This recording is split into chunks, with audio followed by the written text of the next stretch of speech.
Okay, it looks like we're all logged in. We'll get started. Hi, and welcome to our webinar, Radical Leadership, Practical Steps to Cut Through the Chaos. My name is Patty, and I'm the moderator for today's webinar, which is being recorded and transcribed. This event is brought to you by the Center for Workforce Solutions at Anne Arundel Community College. You can follow other attendees and share with your own followers on Twitter. Please use the hashtag Radical Leadership and the handle @AACCBiz throughout and after the webinar. We'd like to hear from you, so please ask questions and share comments by using the question input box on the sidebar of your screen throughout today's meeting. Our guest presenter, Dr. Laura Bernstein, will choose a few questions throughout her presentation for you to respond to. Instructions for responding to polls will be given as they occur throughout the webinar. Now I'd like to introduce our featured speaker. Our guest is Dr. Laura Bernstein. Laura is the former majority owner of Vision Point Productions, a business special in respect and create high-performing work teams. During her tenure at Vision Point, Laura served as executive producer and subject matter expert for several award-winning and commercially available training resources. Her contributions to the performance improvement industry is also seen in her leadership on the Instructional Systems Association Board and her many presentations at regional and national conferences, including the Association for Talent Development, the National Council for Continuing Education and Training, and the Society for Human Resources Management. Most recently, Dr. Bernstein served as the EVP of Learning Solutions for our partner, Global Corporate College, and currently she's working with several organizations to help meet their talent development needs. Welcome, Laura. I'll let you take it from here.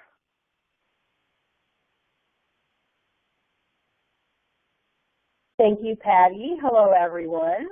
It is such a pleasure to be with you today, and I look forward to our time together. As we kick off today's webinar, I would like to share what we are hoping to accomplish in our time together. So on your screen, you should see 3 objectives. First, we're going to evaluate 4 leadership trends with a deep dive into emerging practices that I believe will lay the foundation of future leadership development programs. Our second objective has to do with specific challenges that impact each level of leadership development, and I hope you'll be able to assess how these challenges impact leadership development within your organization. And then lastly, our third objective has to do with actions that you'll take after the webinar.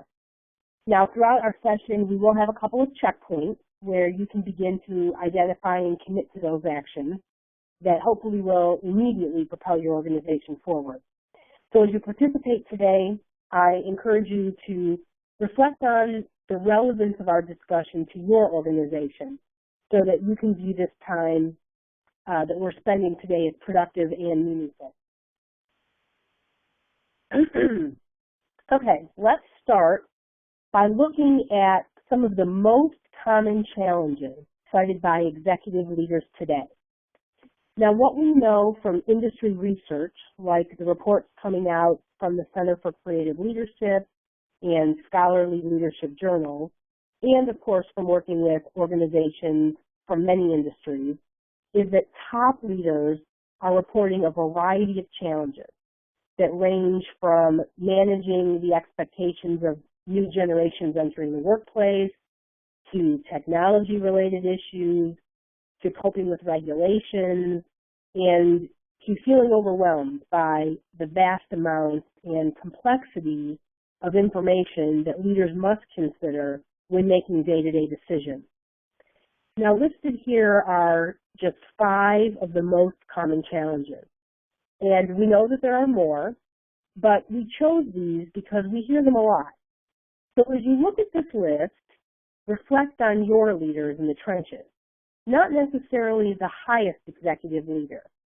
And using the polling feature that will appear on your screen in just a moment, what I'd like you to do is select the one challenge that you believe your leaders struggle with the most. So take a moment and look at these challenges, and the polling feature will come up in just a moment.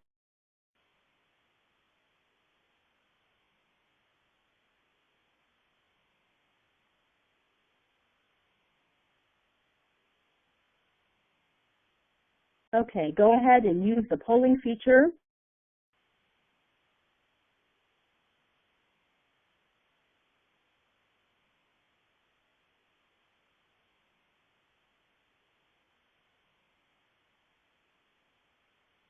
Okay, in just a moment, the poll will be closed.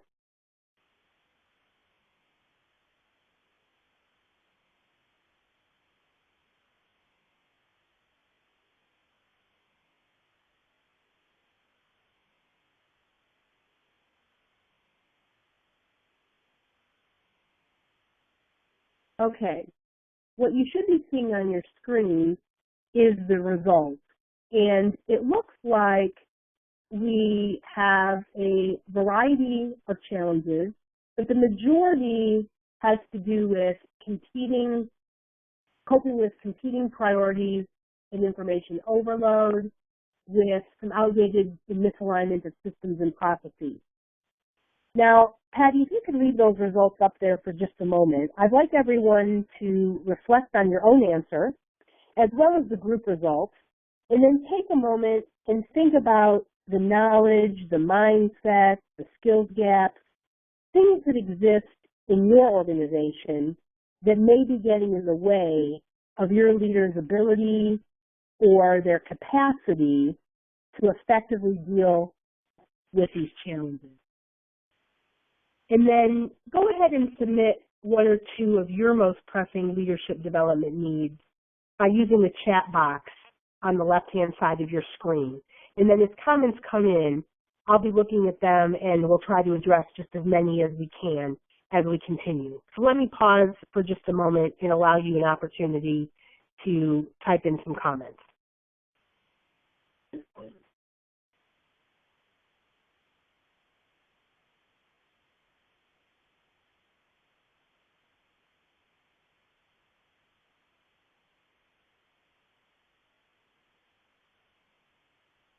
Okay, it looks like some of the comments that are coming in have to do with thinking through issues. I'm seeing adaptive thinking abilities, critical thinking abilities, stale leadership, lack of leadership and guidance from supervisors. So these are all the issues that I'm hearing from you today. So let's go ahead and move forward. And you should be seeing a leadership landscape slide on your screen. And what I'd like to do is provide a brief overview of today's business environment and leadership landscape so that we can really dig into leadership development needs. Now, many of you are probably already familiar with the term VUCA, which refers to the conditions of volatility, uncertainty, complexity, and ambiguity. And we're not going to spend a lot of time on VUCA, the concept, but for today, what's most important is for us to really think about the drivers and the effects so that we can get to the radical leadership development needs. So look closely at the row effects and the row needs. And when we think about today's leaders, we need to recognize that leaders are under a lot of pressure. And how a leader views the VUCA conditions and how prepared a leader is to deal with the effects is really what will drive how they make decisions, how they manage risks, lead teams, and foster the type of environment you're looking to create in your organization. And the big question is, how do we help leaders anticipate those issues, prepare for consequences of actions, interpret conflicting information, and address both strategic priorities and their day-to-day challenges? And how do we address the growth paradox? Although there are some organizations satisfied, I'm sure, with mediocrity and the status quo, maintaining their position in the marketplace, most people that I speak with are in organizations that are truly seeking growth and innovation. So if you look at the arrow at the bottom of the screen, for organizations that really desire control, whether they are aware of it or not, leadership development will focus on trying to drive predictability and productivity by fine-tuning knowledge and skills and focusing on how to better manage processes, services, client demands, in doing all of that with current business models. These are organizations that are very attached to their current business model. Now, for those organizations that recognize the need for leaders to truly develop their vision, their understanding, clarity, and agility to thrive and drive growth, leadership development will focus more on mindsets and skills that lead to the creation of new values, new markets, new services, new business models. These leadership development programs are going to emphasize creativity, agility, engagement, and the ability to keep pace despite the drivers and the effects of the VUCA environment. From my perspective, I must say this is an exciting time for all of us, for practitioners and students of leadership development, as we start to move away from programs that pursue control and transition to programs that help leaders pursue growth.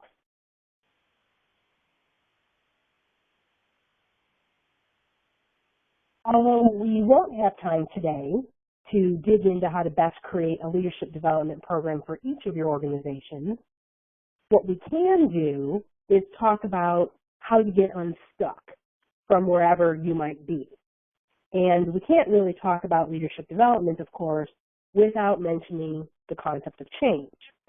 So what I've observed about most organizations that I've worked with is that when it comes to change, meaning how do we help our leaders adapt and thrive in our complex world, changes today that are happening fairly quickly are things like understanding the landscape that we just discussed and using technology to support development, and simply the general acknowledgement and acceptance that leaders and individual contributors must be more agile.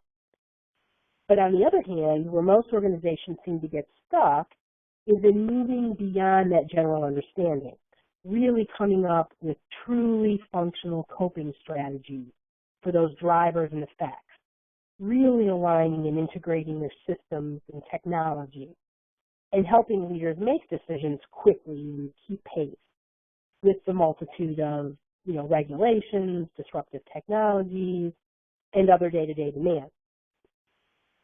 I'd like to pause for just a moment and answer a question that came in. And actually, I've been asked a lot about technology and systems alignment and what that really means. So let me answer this question by sharing a quick example. So many organizations, and I'm sure many of your organizations, have onboarding or induction programs and also performance management systems. And I was working with a particular company recently that asked me to assess how they were doing as it related to their efforts to create an agile workforce. And in doing so, I noticed that their onboarding efforts consisted of a very traditional HR checklist and a buddy system type mentoring program. Now, nothing in their onboarding would prepare a new employee to work in the type of environment, the agile work environment, that this company was trying to create. There was no mention of an agile work environment in the onboarding process. And when I dug deeper, I also discovered that their applicant screening and their interview process was not supporting their efforts either, meaning there were no questions that evaluated the candidate's ability to cope in an agile work environment. Now, I don't have time to share more details about this particular example, but there were other discoveries related to their performance management efforts that also did not align to their vision of an agile workforce.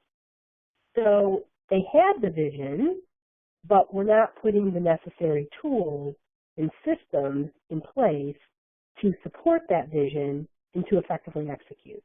So I hope that this gives a little bit better understanding of what we mean by technology and systems alignment. And thank you for the person who asked that question. Okay, let's move forward. Now, earlier in the leadership landscape slide, it showed that the condition of uncertainty can lead to an effect of uncertainty paralysis, which is where we actually get stuck. And for those of you who heard me speak in June, I gave an example of whitewater rafting and the need to go with the flow. And I shared at that time that going with the flow is actually a skill. And going with the flow is something that we all can learn and need to learn in order to get unstuck. Now, in a moment, we're going to take a quick poll. What I'd like you to do is take a look at these common concerns, personal and organizational nightmares, if you will, things that keep you up at night. And think about whether you have had or currently have one or more of these very common, very valid concerns. These are all things that get us stuck. We're going to pause and let you review the list for just a moment, and then Patty will bring up the poll.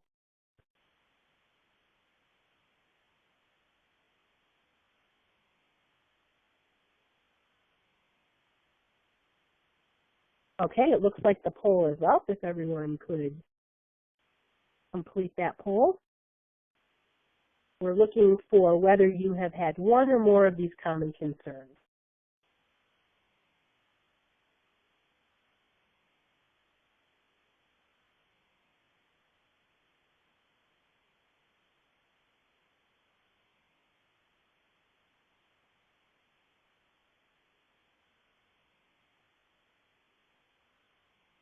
Okay, just waiting for a few more people to complete the poll.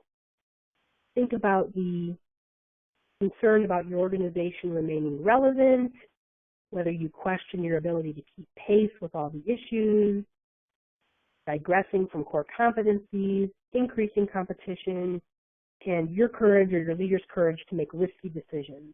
And if everyone can complete that poll, you have one or more of these common concerns.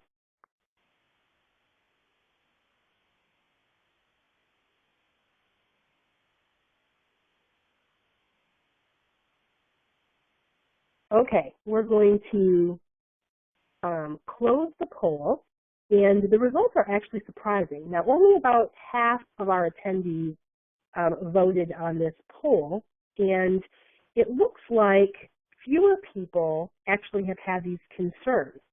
So what I would encourage you to do is use the chat feature to submit other concerns that you might have that were not addressed there, because it's very surprising. Typically, we would see that more people would have shared these concerns.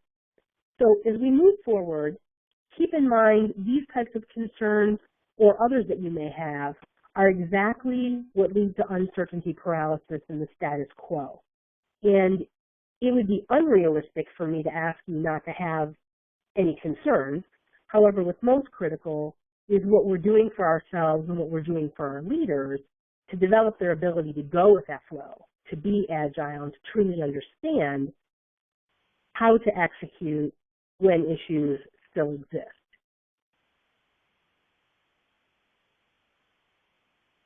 Okay, now we're going to dig into the 4 trends. And some of you may be familiar with a recent report that came out from the Center for Creative Leadership that shares the requirement of a rapid innovation, new approaches, use of technology in today's leadership development program. And I'm going to pause here for just a moment because I'm seeing some comments from a variety of participants coming in that the poll actually did show that the larger percent shared those concerns. So I'm not sure why my screen didn't show that, but I thank everyone who has been sending me that message, and it looks like we all do share a lot of those same concerns that lead us to uncertainty paralysis. So let's look at the 4 leadership development trends, and these are things that I think can help us get unstuck. Now, the 4 trends that you see listed here have been talked about for the last couple of years. But what's interesting to me is that there's not a lot of information published about how organizations are really going about addressing these concerns. So, addressing these trends. So what I'd like to do now is share a little bit more about each of the trends and an example in terms of how an organization is addressing this trend for my client circle. Also, as we go through this, if your organization is addressing one or more of the issues and you have an example to share, please go ahead and use the chat feature, and I'll try to share some of your examples in place of mine or in addition to mine as we continue, because it's always great, of course, to learn from each other. Now, as we move into discussing the 4 trends, it's prudent for us to first take a quick look at how leadership development is transitioning. So on the left side of the screen, the traditional focus of leadership development is on the leadership itself, meaning what does good leadership look like? And the understanding, of course, of the leadership competencies that go along with that. There's a horizontal focus in the traditional sense, meaning all leaders at a particular level need to know and do certain things. And the human resources or training function is who owns the development and drives the development activities and the programs. And they typically focus on individual leadership, how a leader functions, how a leader coaches, how a leader makes decisions. The future focus of leadership development on the right side of the screen focuses on the development aspect, the how, more than the what. And there's an emphasis on vertical development, meaning that development is customized to meet the learning needs of a specific person, not all people within a level or a function. And that individual person is who owns the development and drives the development process, not HR, not a training function, and definitely not a performance management or HR information system. So with the future focus, HR and training functions and systems and top leadership, of course, still exist, but they take a support role, not a driver's seat role. And leadership development programs that are future focused also have elements designed specifically to support collective leadership efforts, meaning collaborative decision making, building network communities, and learning to not only take the lead, but also, when it's appropriate, to share the lead and follow the lead. So improvisation skills become really important in future leadership development programs. Now, one quick story before we take another poll. I don't know how many of you are Star Trek fans, but for those of you who are, I'm sure that you are familiar with the infamous Borg. And for those of you who are not Trekkies, the Borg is a fictional alien race. And what's really cool about the Borg is their ability to collectively, rapidly adapt to any situation or threat. Now, of course, they use a very scary form of assimilation to do it, and their mantra is resistance is futile, so it's not so wonderful for the race that they are assimilating. However, what's relevant to us is the whole notion of being able to quickly assimilate, learning from each other, bringing new team members up to speed quickly, demonstrating transferability of schools, and to do all of these things quickly. So with that, in a moment, we're going to bring up a poll and ask you to rate your organization on whether your current leadership development efforts are generally traditionally focused, future focused, or whether they're in transition. So don't think about what you'd like them to be. Think about what they are. And we'll bring that poll up in just a moment.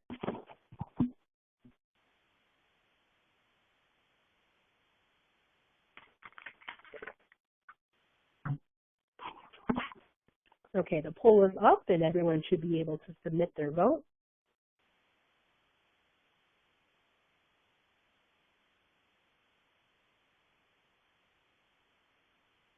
And the votes are still coming in.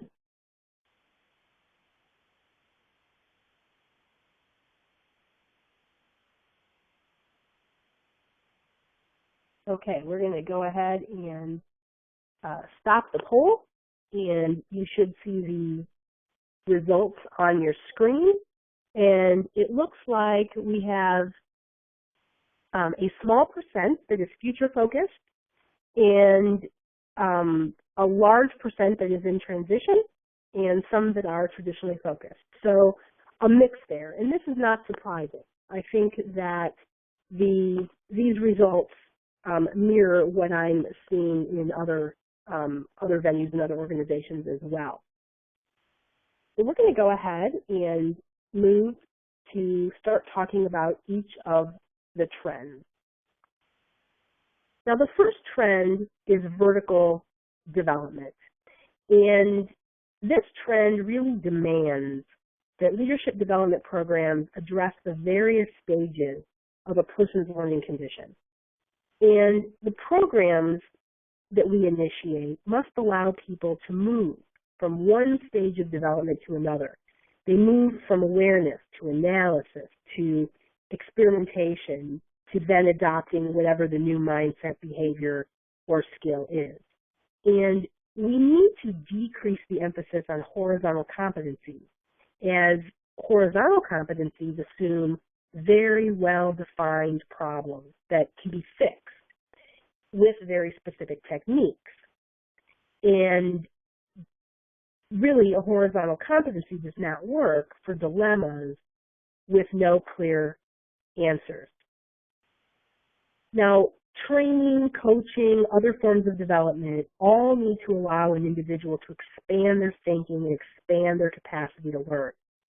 And although there are many ways to approach vertical development, one example I'd like to share with you is from a client organization that has a well-established emerging leader program. And within this program, there is room for each leader to spend about 5% of their work time learning something new. And they have freedom. The individuals within the organization have freedom to learn whatever it is that they'd like to learn, as long as they can share how what they're learning is actually expanding their thinking capacity or their capacity to learn generally or their ability to learn quickly. And the topic doesn't necessarily have to address current work product. It just needs to emphasize thinking and learning. So the emphasis is on learning to learn, which is quite interesting. Now, as we move to the second trend, this one really has to do with leaders taking individual ownership for their own development. And some people like to actually call this insourcing personal development instead of outsourcing it to HR. And what's important about this trend is that it really requires a customized learning plan and a coach. And in fact, one of the participants on the call today has commented that with this trend, the significant growth of executive coaching is quite individualized, and this goes along with individualized ownership for leadership development. So executive coaching, we've seen a huge increase in executive coaching because of this. Now, what's a little bit different in terms of the concept of managers as coaches is that the manager or any other type of coach that an organization uses is not necessarily in an authority position. Rather, they really truly are that thinking partner. And whether they're an executive coach or whether they're a coach for a frontline type of a supervisor, the thinking partner is really supposed to help an individual work through their own dilemma and come up with strategies for addressing them. So in this model, you don't hear coaches say things like, I'd like to see you do more of X or do less of Y. It's not directive. Instead, the coach uses things like, based on what you're learning, based on what you're sharing, what do you believe we need to do more of or less of? So it's really putting that ownership back on the individual. And performance reviews also take on a different look and feel as well.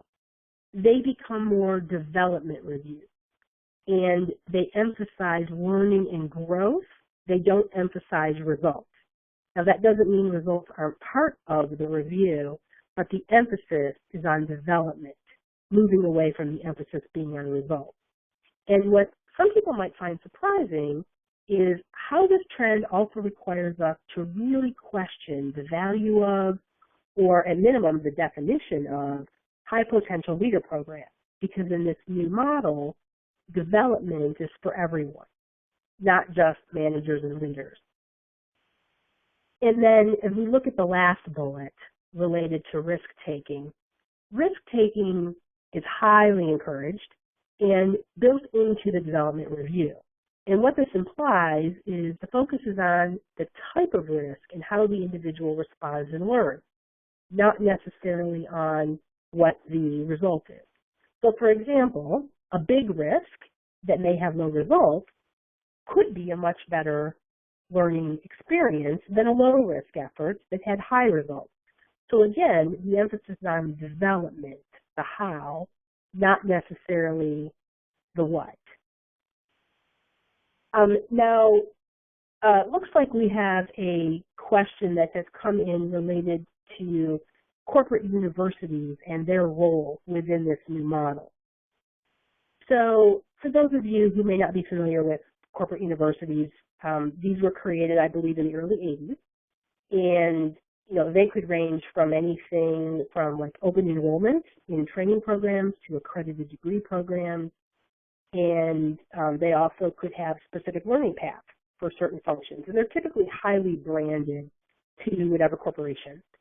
So two very well-known programs would be Disney University and McDonald's Hamburger University. So the question is really what does this have to do, or how will corporate universities change in the future? So to me, I don't necessarily see them going away, but what I do see changing is an even stronger alignment between the goals and the vision of the organization and the learning opportunities that are provided within the corporate university. So I see more communities of practice, more integration of collaborative networks, and then I see more emphasis on those skills of agility and adaptive thinking and other new skills.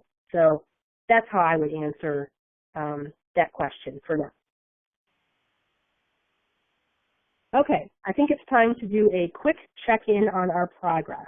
So I can receive some feedback on how you're feeling about our time so far. So Patty's going to go ahead and bring up a poll. And if you can select the answer that best describes the personal status at the moment, so sort of a snapshot in time. So Patty, it looks like you've brought up that poll. How are we doing so far? Everybody can vote.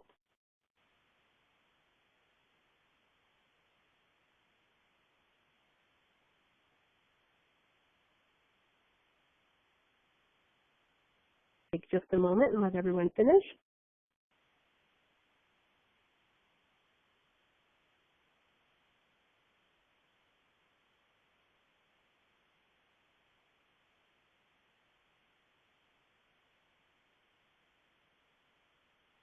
Okay, I'm going to go ahead and we'll,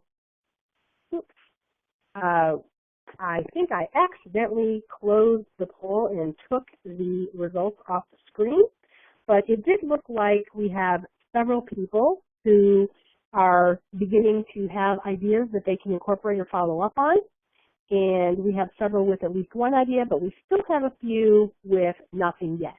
So we're going to continue, and hopefully I will be able to meet the needs of the people who said nothing yet.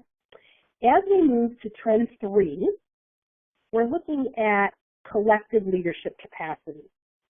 This is something that our new generation of digital natives already have a natural tendency to lean toward.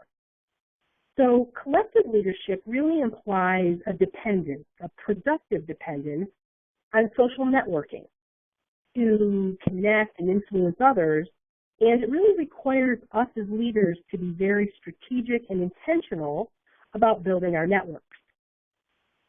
Now, we can learn a lot from the fields of innovation and other fields as well on how we can approach reinventing business models and integrating technology and blasting away antiquated processes and, of course, replacing them with agile workflow and rapid protocol. And these are all things that demand people to work fast, react fast, think on their feet, and contribute their talents in many ways.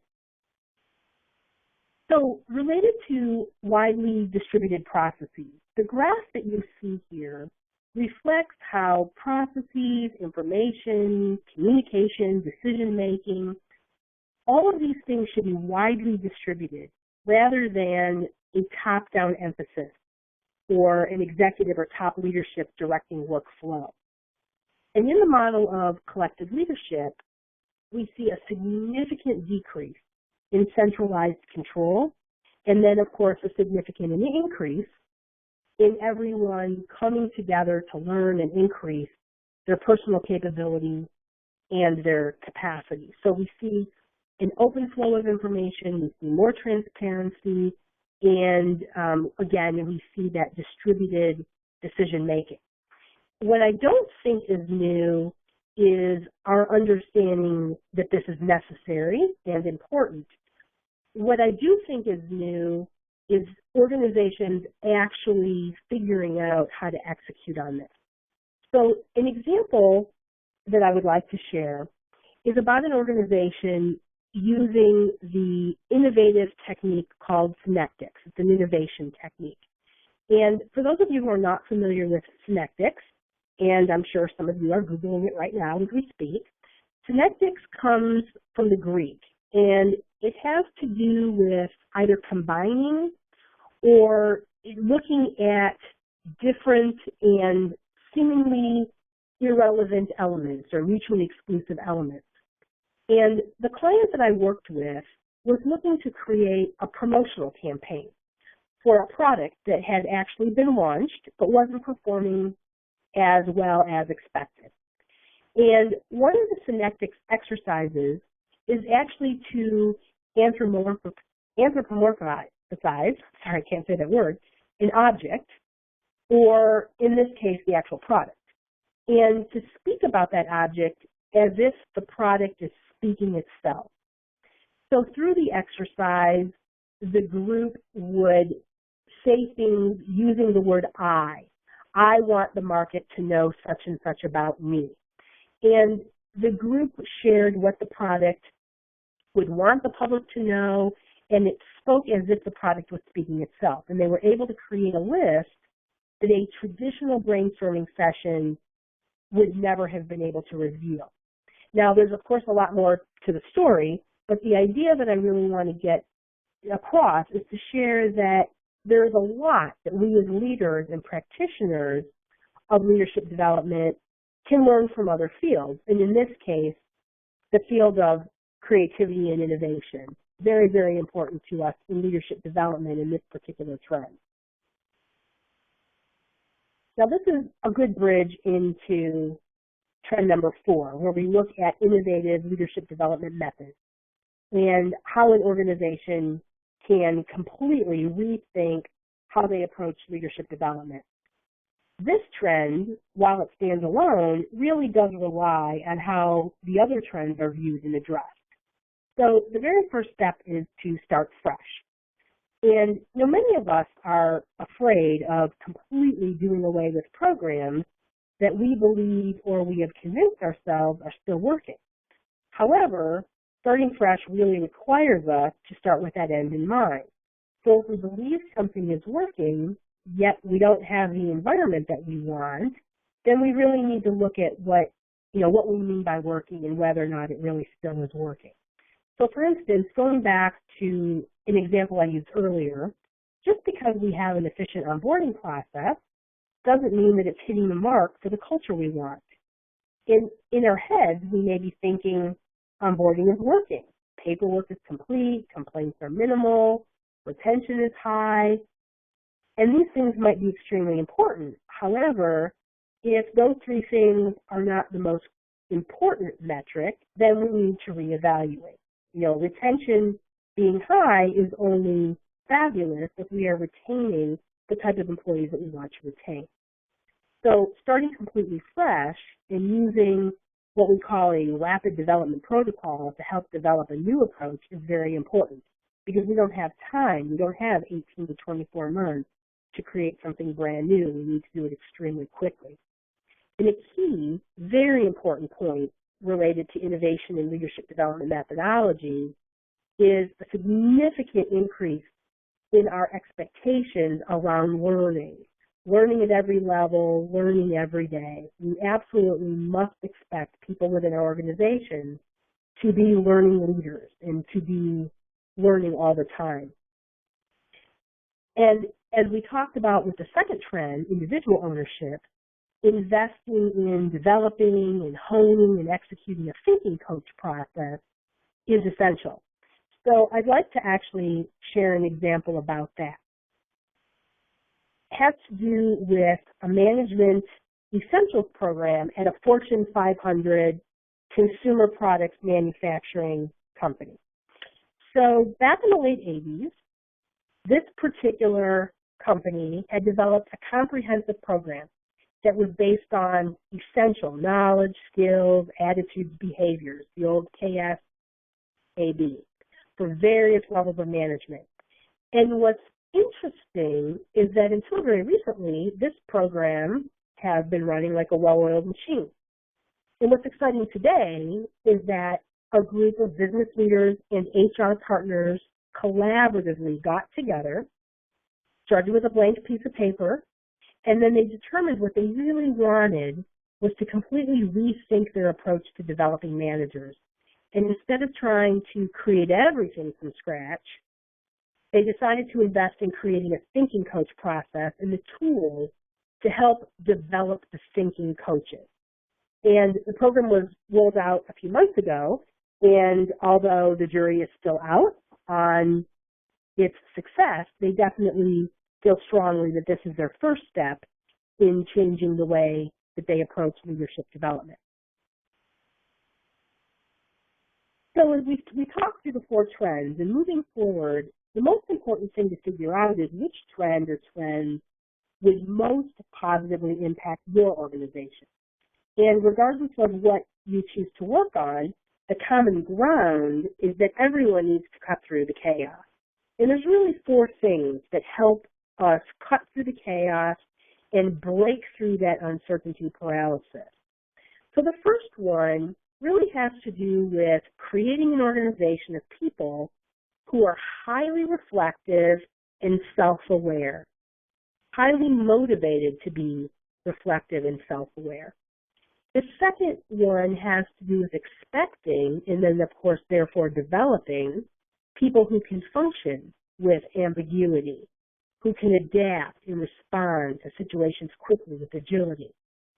And then expanding our concept of what leadership development really means in our organization and going beyond whatever boundaries we currently have in place. And then lastly, that fourth thing that helps us cut through the chaos is honing and scaling our collaboration ability, really building collaborative networks and not just talking about collaborative networks.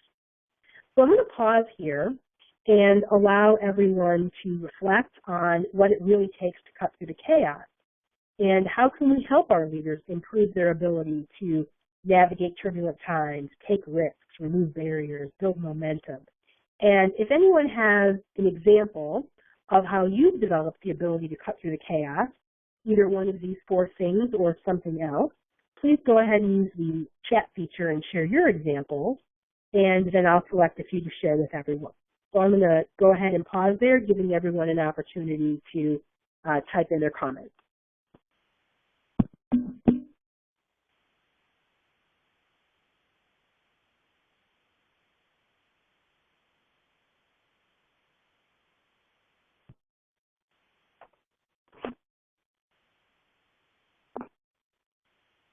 Okay, I think people are still typing, but I do have a couple that have come in that I can share.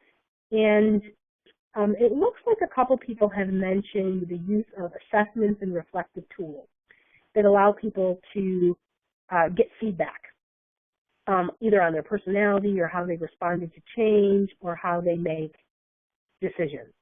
So one example that I will share with you, one person states that they've adopted a mandatory personality assessment as part of their screening process for new talent, and that they are not necessarily looking at the results of the assessment, which I guess this is the new part, as much as they are looking at how the candidate responds to the assessment and how they reflect on how their personality impacts how they would work.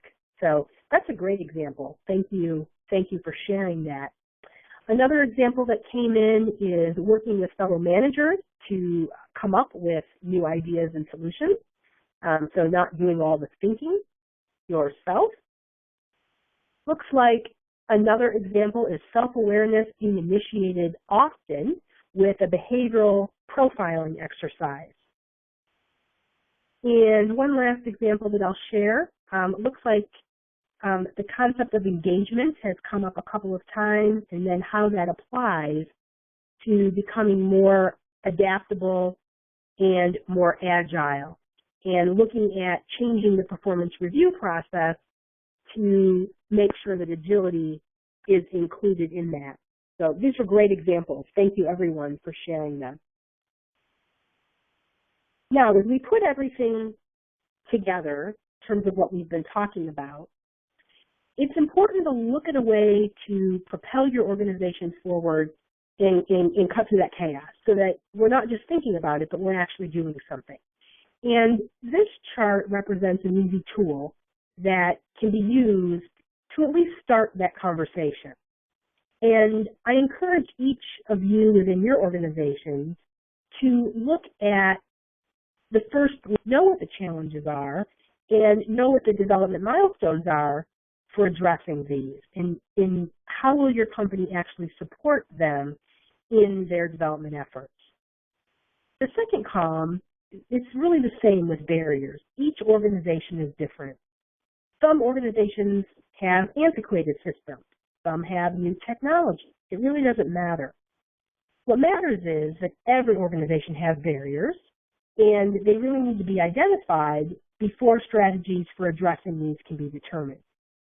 And by strategies, I'm referring to leadership development strategies. How do leaders learn? How do we help them learn to deal with the barriers?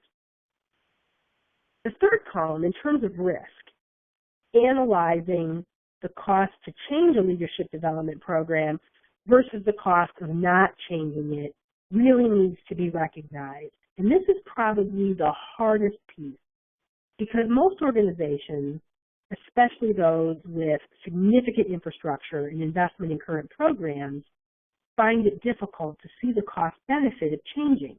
And it's typically because they're so entrenched in whatever the current state is, it's very difficult to see what needs to be done. Typically what I have found, however, is that it's much more costly to stay doing what you're doing than it is to start with that fresh piece of paper and to really look at what can be done differently. Then as we look at the last column of building momentum, as with any initiative or plan that requires mobilizing an entire workforce, communication, participation, those are two things that are absolutely essential. And what I'd like to do is pause and answer some questions and share, ask for you to share any examples that you would have by using the chat feature, and I will pause for just a moment before we continue.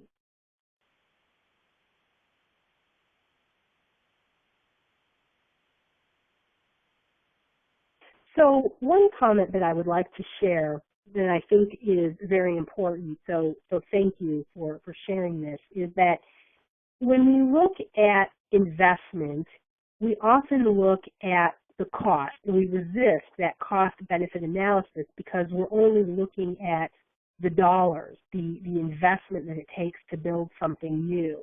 And what we're forgetting about is the cost of turnover, the cost of onboarding, the cost of bringing new employees or current employees up to speed.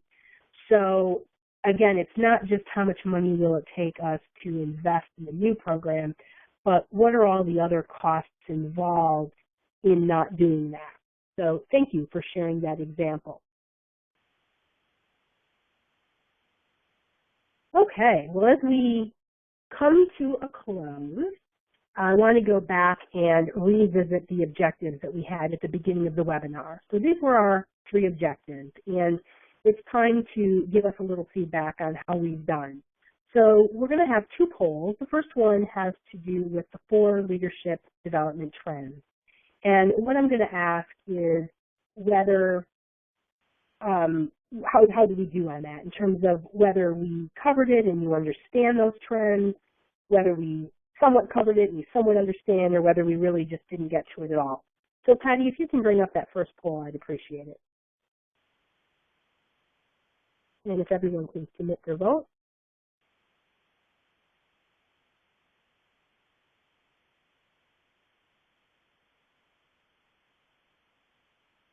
We've got a last few votes coming in.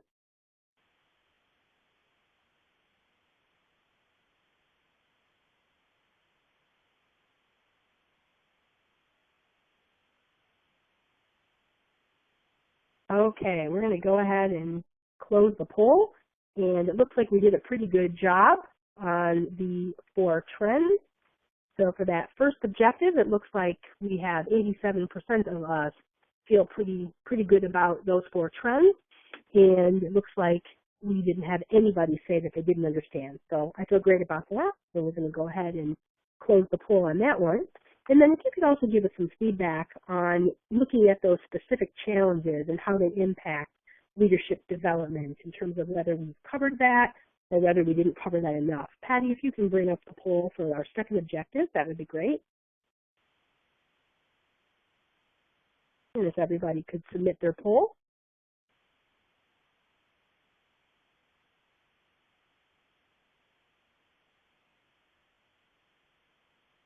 We'll have a few votes coming in.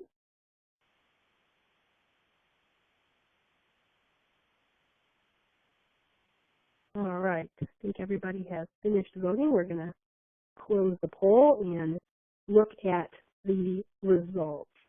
And it looks like we did a pretty good job on this one, but it looks like we need to dive in a little bit deeper in terms of really understanding how specific challenges impact leadership development. And although we won't have time today to talk at great length, I would encourage anyone on the call to reach out to Anne Arundel Workforce Solutions, and please feel free to speak about your challenges and get some help in terms of how they can impact leadership development and how we can help you create an even better leadership development program than you already have. So before I turn the control back to Patty, I would like to thank everyone for participating today, and I hope that the webinar has been informative or motivating or inspirational or in some way helpful in provoking whatever action you take to achieve radical leadership in your organization and really cut through the chaos. So thank you again for allowing me to be here today, and I'm going to go ahead and turn this over to Patty. Thanks, Laura. That was a great presentation. I guess that's all the time we have for our webinar today, and we wanted to thank everyone for participating. Please watch for our follow-up email that will point you to the recording of today's event. Also, please watch your email for invitations to future webinars. We ask that you please take a moment to fill out our short survey that will be presented to you when you exit the webinar. On behalf of Dr. Laura Bernstein, as well as the team at Anne Arundel Community College, thank you for joining us today. Goodbye and have a great day.